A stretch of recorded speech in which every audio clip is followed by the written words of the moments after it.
ਸੋ hello ਦੋਸਤੋ, ਕਿਵੇਂ ਹੋ ਸਾਰੇ। ਤੇ ਅੱਜ ਸਾਡੇ ਸਕੂਲ ਸੀਗਾ ਰਾਖੀ ਐਕਟੀਵਿਟੀ ਸੀਗਾ, ਵਾਇਲਟ ਐਕਟੀਵਿਟੀ, ਤੇ ਜੋ ਕਿ ਬੱਚਿਆਂ ਨੇ ਬਹੁਤ ਜ਼ਿਆਦਾ ਪਾਰਟਿਸਿਪੇਟ ਕੀਤਾ। ਅੱਛਾ, ਤੇ ਤੁਸੀਂ ਪੂਰਾ ਵਲੌਗ ਦੇਖੋ, ਐਂਡ 'ਚ ਤੁਹਾਨੂੰ ਮਿਲਦੇ ਹਾਂ।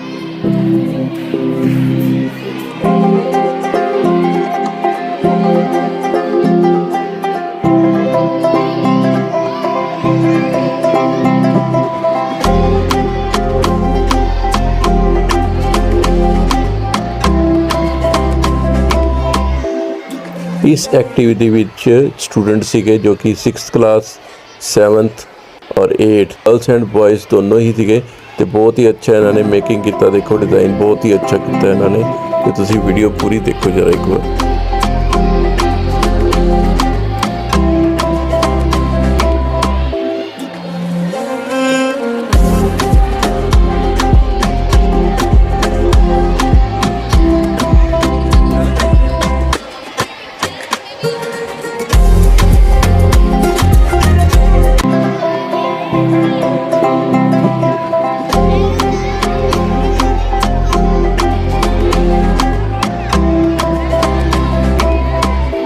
सैवंथ ए के स्टूडेंट देखो कितनी अच्छी अच्छी एक्टिविटी रेडी कर रहे हैं, जो कि इन्होंने मिली सी वायलट एक्टिविटी, जो कि वायलट बनाना सीगा।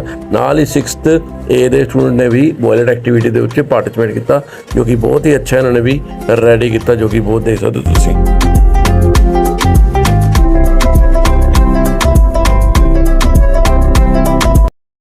मैम आए थे बारों सिखान, जो कि एक्टिविटी बहुत अच्छा मैम सिखा रहे थे। तो बच्चे मैम नूं सुन के बहुत ही अच्छा एक्टिविटी रेडी कर रहे थे। तुसीं देख सकते हो कि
ਕਿਵੇਂ ਦਾ ਲੱਗਾ ਕਮੈਂਟ ਸੈਕਸ਼ਨ ਜ਼ਰੂਰ ਦੱਸਿਓ। ਕਮੈਂਟਾਂ ਨਾਲ ਭਰ ਦਿਓ ਬਸ ਧੜਾ ਧੜ। ਤੇ ਤੁਹਾਨੂੰ ਪੂਰਾ ਵਲੌਗ ਕਿਵੇਂ ਦਾ ਲੱਗਾ ਜ਼ਰੂਰ ਦੱਸਿਓ। ਮਿਲਦੇ ਹਾਂ ਅਸੀਂ ਜਲਦੀ ਨੈਕਸਟ ਵਲੌਗ ਨੈਕਸਟ ਜਗ੍ਹਾ ਤੇ। Take care, bye bye.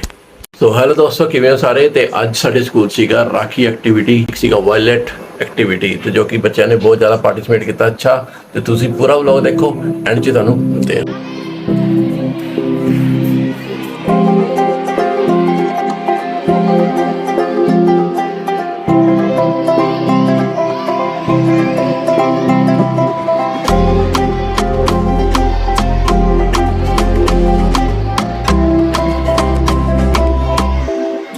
इस एक्टिविटी विच स्टूडेंट सीगे जो कि 6th क्लास 7th और 8th गर्ल्स एंड बॉयज़ दोनों ही सीगे ते बहुत ही अच्छा इन्होंने मेकिंग किया। देखो डिज़ाइन बहुत ही अच्छा किया इन्होंने।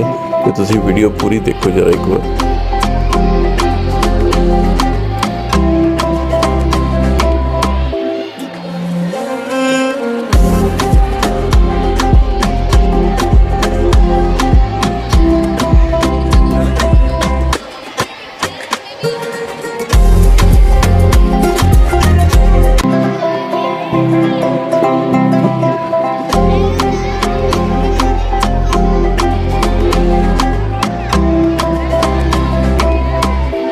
सैवंथ ए ਦੇ स्टूडेंट देखो कितनी अच्छी अच्छी एक्टिविटी रेडी कर रहे हैं जो कि इन्होंने मिली सी वायलट एक्टिविटी जो कि वायलट बनाना सीगा।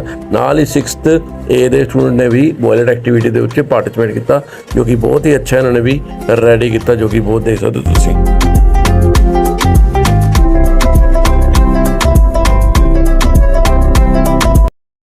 मैम आए थे बाहरों दी सिखान जो कि एक्टिविटी बहुत अच्छा मैम सिखा रहे थे ते बच्चे मैम नूं सुन के बहुत ही अच्छा अच्छा एक्टिविटी रेडी कर रहे थे। तुसीं देख सकते हो कि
ਕਮੈਂਟ ਸੈਕਸ਼ਨ ਜ਼ਰੂਰ ਦੱਸਿਓ, ਕਮੈਂਟਾਂ ਨਾਲ ਭਰ ਦਿਓ ਬਸ ਧੜਾ ਧੜ। ਤੇ ਤੁਹਾਨੂੰ ਪੂਰਾ ਵਲੌਗ ਕਿਵੇਂ ਦਾ ਲੱਗਾ ਜ਼ਰੂਰ ਦੱਸਿਓ। ਮਿਲਦੇ ਹਾਂ ਅਸੀਂ ਜਲਦੀ ਨੈਕਸਟ ਵਲੌਗ ਨੈਕਸਟ ਜਗ੍ਹਾ ਤੇ। Take care, bye bye.